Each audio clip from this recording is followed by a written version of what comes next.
ಶುಭೋದಯ ವೀಕ್ಷಕರೇ, ನಿಮ್ಮ ನೆಚ್ಚಿನ ಟಿಫಿನ್ ಬಾಕ್ಸ್ ಕಾರ್ಯಕ್ರಮಕ್ಕೆ ನಿಮಗೆಲ್ಲ ಆತ್ಮೀಯ ಸ್ವಾಗತ. ಇವತ್ತು ನಾನು ನಿಮಗೆಲ್ಲ ಬ್ರೆಡ್ ಸ್ಯಾಲಿ ಅನ್ನೋ ಹೊಸ ಒಂದು ತಿನಿಸನ್ನು ಹೇಗೆ ಮಾಡೋದು ಅಂತ ತಿಳಿಸ್ಕೊಡ್ತಾ ಇದ್ದೀನಿ. ಇದಕ್ಕೆ ಬೇಕಾಗಿರೋ ಪದಾರ್ಥನ ನೋಟ್ ಮಾಡ್ಕೊಳ್ಳಿ.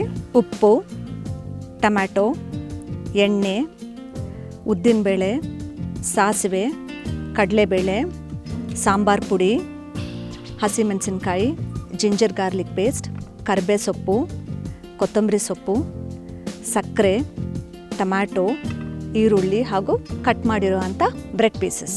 ಫಸ್ಟು ನಾವು ಪ್ಯಾನ್ ಇಟ್ಬಿಟ್ಟು ಎಣ್ಣೆ ಹಾಕಬೇಕು. ಒಗ್ಗರಣೆಗೆ ಸ್ವಲ್ಪ ಎಣ್ಣೆ ಕಾದ ನಂತರ ಒಂದೊಂದೇ ಒಗ್ಗರಣೆ ಸಾಮಾನು ಹಾಕಬೇಕು. ಫಸ್ಟ್ಗೆ ಸಾಸಿವೆ. ಇಲ್ಲಿ ಬ್ರೆಡ್ನ ನಾವು ಸ್ಕ್ವೇರ್ ಪೀಸಸ್ ಆಗಿ ಕಟ್ ಮಾಡ್ಕೊಂಡು ರೆಡಿ ಮಾಡ್ಕೋಬೇಕು. ಸ್ವಲ್ಪ ಒಣಗಿದ್ರೂ ಬ್ರೆಡ್ ಪರವಾಗಿಲ್ಲ. ಸಾಸಿವೆ ಆದಮೇಲೆ ಕಡಲೆಬೇಳೆ, ನಂತರ ಉದ್ದಿನಬೇಳೆ ಎಲ್ಲ 1 ಟೀ ಸ್ಪೂನ್ ಅಷ್ಟು.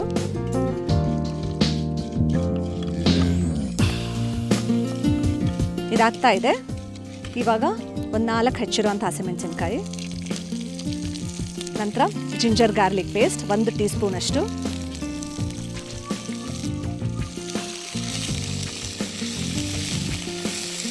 ನಂತರ ಹೆಚ್ಚಿರುವಂಥ ಈರುಳ್ಳಿ, 1 ಈರುಳ್ಳಿ ಆದರೆ ಸಾಕು, ಕರಿಬೇ ಸೊಪ್ಪು.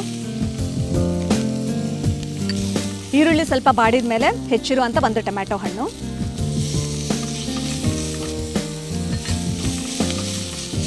ಇದಾದಮೇಲೆ ನಾವು ಬ್ರೆಡ್ನ ಹಾಕಬೇಕು ಕೊನೆಯ ಹಂತದಲ್ಲಿ.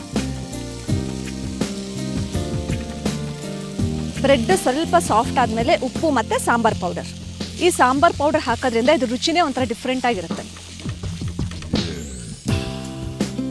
1 ಟೀ ಸ್ಪೂನ್ ಅಷ್ಟು ಉಪ್ಪು ಮತ್ತು 1 ಟೀ ಸ್ಪೂನ್ ಅಷ್ಟು ಸಾಂಬಾರು ಪೌಡರ್.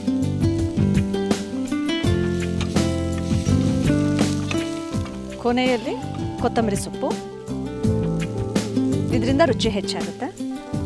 ಸ್ವೀಟ್ ಟೇಸ್ಟ್ ಇಷ್ಟಪಡೋರಾದರೆ 1/4 ಚಮಚದಷ್ಟು ಸಕ್ಕರೆನ ಹಾಕ್ಬೋದು. ಅಕಸ್ಮಾತ್ ಒಂದು ಪಕ್ಷದಲ್ಲಿ ನೀವು ಬ್ರೆಡ್ಡೇ ಸ್ವೀಟ್ ತೊಗೊಂಡಾಗ ಸಕ್ಕರೆ ಬೇಡ, ಪ್ಲೇನ್ ಬ್ರೆಡ್ ತೊಗೊಂಡಾಗ ಸಕ್ಕರೆ ಆ್ಯಡ್ ಮಾಡ್ಕೊಳ್ಳಿ.